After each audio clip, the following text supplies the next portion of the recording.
اور اس کے پانے والے بہت تھوڑے ہیں۔ اس طرح یسوع نے ہمیشہ کی زندگی کی طرف جانے والا تنگ راستہ چننے کی تاکید کی۔ یسوع نے نجات کی راہ کی بابت جو فرمایا، کیا آپ نے اس کو سمجھا؟ یہ بات انتہائی اہم ہے۔ کوئی شخص کس کی مانند بنے تاکہ وہ ہمیشہ تک خدا کو دیکھ سکے اور ہمیشہ تک اس کی حضوری میں زندہ رہے۔ یسوع نے اس کے متعلق کیا کہا؟ مختصر یہ کہ یسوع نے کہا، لازم ہے تمہارا دل پاک اور بے عیب ہو۔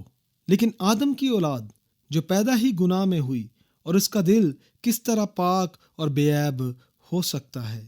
کیا انسان اپنے بدی پسند دل کو ایسا دل بنانے کے لیے کوئی نیا جتن کر سکتا ہے تاکہ یہ دل خدا کے منظور نظر بن جائے؟ نہیں، انسان کے پاس اپنی کوئی ایسی دوائی نہیں جو اس کے بدی پسند دل کو نیکی پسند دل میں تبدیل کر سکے۔ یہاں تک کہ اگر لکڑی کا شہتیر سینکڑوں سال پانی میں پڑا رہے تو وہ مگرمچھ نہیں بن جائے گا۔ اسی طرح ہم گنہگار خدا کے آگے اپنے آپ کو پاک، صاف اور بے عیب ثابت کرنے کے لیے کچھ نہیں کر سکتے، لیکن آج باقی وقت میں ہم دیکھیں گے کہ جو کچھ انسان کے لیے ناممکن ہے وہ خدا کے لیے ہر طرح سے ممکن ہے۔ اب انجیل مقدس کا مطالعہ کرتے ہوئے ہم دیکھیں گے کہ نیکودیمس نامی ایک فریسی سردار جو یروشلم کا تھا، وہ رات کے وقت یسوع کے پاس آیا تاکہ سوال و جواب کرے۔ یسوع نے اسے دل کی پاکیزگی پانے اور ہمیشہ کی زندگی کا وارث ہونے کی راہ دکھائی۔ ابھی ہم یوحنا کی انجیل کے 3 باب کا مطالعہ کرنے لگے ہیں۔ خدا کا کلام بیان کرتا ہے، فریسیوں میں سے ایک شخص نیکودیمس نام یہودیوں کا ایک سردار تھا۔ اس نے رات کو یسوع کے پاس آ کر اس سے کہا، اے ربی، ہم جانتے ہیں کہ تو خدا کی طرف سے استاد ہو کر آیا ہے، کیونکہ جو معجزے تو دکھاتا ہے کوئی شخص نہیں دکھا سکتا جب تک خدا اس کے ساتھ نہ ہو۔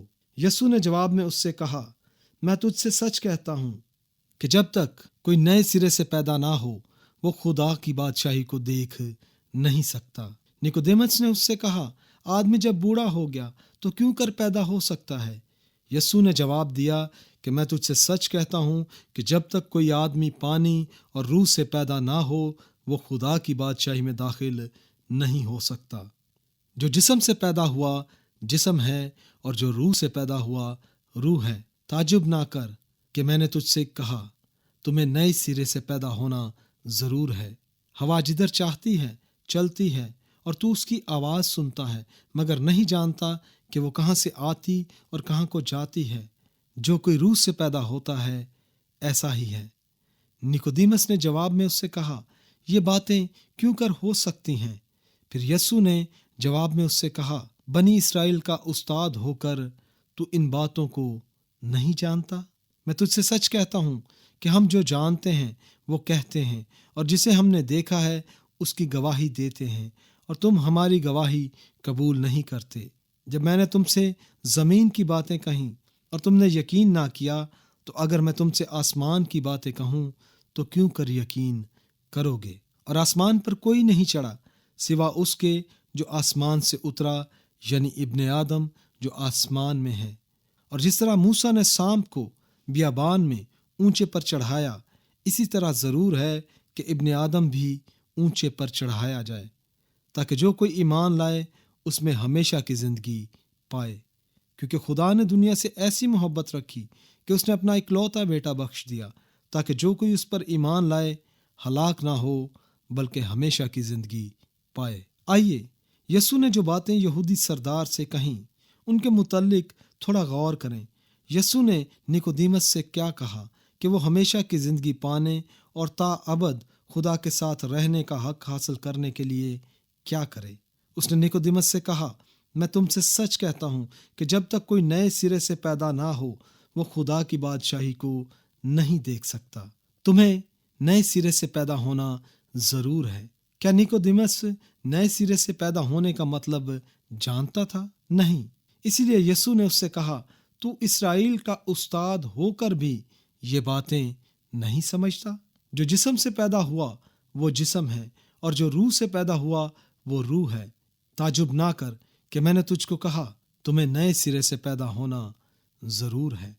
مختصر یہ کہ یسوع نیکودیمس سے کہہ رہا ہے کہ جو خدا کو دیکھنا چاہے اور ہمیشہ تک اس کی حضوری میں رہنا چاہے، اس کے لیے نئے سرے سے پیدا ہونا ضرور ہے۔ اس کا مطلب یہ نہیں کہ تو دوبارہ اپنی ماں کے پیٹ میں جائے اور جسمانی طور پر پیدا ہو۔ نئے سرے سے پیدا ہونے کا مطلب یہ ہے کہ خدا کا روح تمہیں نیا بنائے، تمہارے دل کو دھو کر پاک صاف کرے اور اپنی قدرت سے نیا کرے۔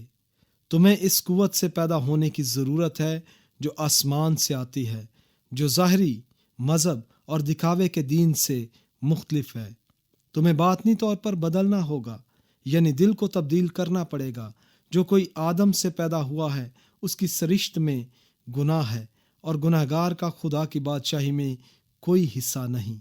بنی آدم اپنی قوت سے اور اپنی کوشش سے اپنی گناہ کی سرشت کو اپنے اندر سے ختم نہیں کر سکتے، کیونکہ یہ ایسا بیج ہے جو اندر ہی اندر اگتا اور بڑھتا جاتا ہے، اور اس بیج کو ختم کرنا انسان کے بس میں نہیں۔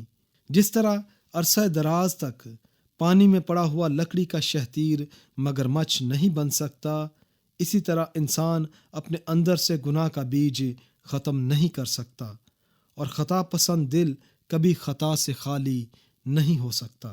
خدا معجزاتی کام کر کے تمہارے دل کو بدلے گا اور نیا بنائے گا، کیونکہ فنا بقا کی وارث نہیں ہو سکتی۔ الغرض تمہیں نئے سرے سے پیدا ہونا ضرور ہے۔ یہی بات خداوند یسوع مسیح نے یہودی استاد نیکودیمس کو سمجھائی کہ اگر کوئی خدا کو دیکھنا چاہے اور ہمیشہ تک اس کے ساتھ رہنا چاہے تو وہ نئے سرے سے پھر پیدا ہو۔ مگر اس بات کو سمجھنا نیکودیمس کے بس کا روگ نہ تھا، اس لیے نیکودیمس نے یسوع سے سوال کیا، یہ کس طرح ممکن ہے؟ میں نئے سرے سے کیسے پیدا ہو سکتا ہوں، اور مجھے نیا اور گناہ سے خالی بے عیب دل کیسے مل سکتا ہے؟ یسوع نے اسے جواب دیا، اور جس طرح موسیٰ نے سانپ کو بیابان میں اونچے پر چڑھایا، اسی طرح ضرور ہے کہ ابن آدم بھی اونچے پر چڑھایا جائے، تاکہ جو کوئی ایمان لائے اس میں ہمیشہ کی زندگی پائے۔ کیونکہ خدا نے دنیا سے ایسی محبت رکھی کہ اس نے اپنا اکلوتا بیٹا بخش دیا، تاکہ جو کوئی اس پر ایمان لائے ہلاک نہ ہو بلکہ ہمیشہ کی زندگی پائے۔ یسوع نے نیکودیمس کو دوزخ کی سزا سے بچنے اور ہمیشہ کی زندگی کا وارث بننے کی راہ دکھاتے ہوئے اس کو اس کے باپ دادا کا پرانا واقعہ یاد دلایا، جو حضرت موسیٰ نبی کے زمانے میں بیابان کے اندر پیش آیا۔ ہم نے توریت میں دیکھا کہ جب بنی اسرائیل بیابان میں موسیٰ اور خدا کے خلاف بڑبڑائے تو خدا نے زہریلے سانپ بھیجے تاکہ وہ بنی اسرائیل کو ڈسیں اور ان میں سے بہتیرے ہلاک ہوں۔ تاہم جب بنی اسرائیل نے توبہ کی تو خدا نے موسیٰ کو حکم دیا کہ وہ پیتل کا ایک سانپ بنائے اور اسے بلی پر چڑھائے اور اونچا کر دے، تاکہ جو کوئی اس پیتل کے سانپ کی طرف نگاہ کرے وہ شفا پائے اور زندہ رہے۔ اسی طرح یسوع مسیح نیکودیمس کو یہ بھید سمجھا رہا تھا کہ جس طرح بنی اسرائیل ایمان کے ساتھ پیتل کے اس سانپ کو دیکھتے جو موسیٰ نے بلی پر لٹکایا ہوا تھا تو سانپ ڈسے کا زہر اتر جاتا اور اس کی موت زندگی میں بدل جاتی۔ بالکل اسی طرح خدا نے بنی آدم کو ابدی عذاب سے بچانے کے لیے اس کا نعم البدل بھیجا ہے، اور اس پر ایمان لا کر رہائی مل سکتی ہے، نجات مل سکتی ہے، گناہوں کی معافی مل سکتی ہے، تاکہ بنی آدم دوزخ کی ابدی اور کبھی نہ بجھنے والی آگ سے بچے رہیں۔ ہم سب بنی اسرائیل کی طرح ہیں جن کو سانپوں نے ڈسا اور زہر ان کو ہلاک کرتا گیا، مگر جس کسی نے پیتل کے سانپ کو ایمان سے دیکھا اس کو زہر نے کوئی اثر نہ کیا اور وہ زندہ رہا۔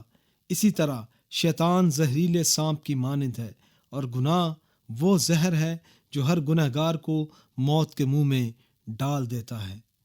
شیطان نے ہر بنی آدم کو ڈنگ مارا ہے، اور اگر خدا کی طرف سے اس ڈنگ کے زہر کا علاج نہ ملا تو ہم سب ہلاک ہوں گے اور ابدی اور کبھی نہ بجھنے والی آگ کا ایندھن بنیں گے، یعنی دوزخ میں جلتے رہیں گے۔ ہمارے پاس اپنا کوئی چارہ نہیں کہ ہم خدا کی عدالت سے اور گناہ کی سزا سے چھوٹ جائیں، کیونکہ گناہ کی مزدوری موت ہے اور دوزخ کی سزا ہے۔ مگر خدا کی تعریف ہو، جس طرح خدا نے بنی اسرائیل کو سانپوں کے زہریلے زہر سے بچنے کا سبب پیدا کیا، اسی طرح اس نے بنی آدم کو گناہ کے زہر سے نجات پانے کا بھی سبب پیدا کیا۔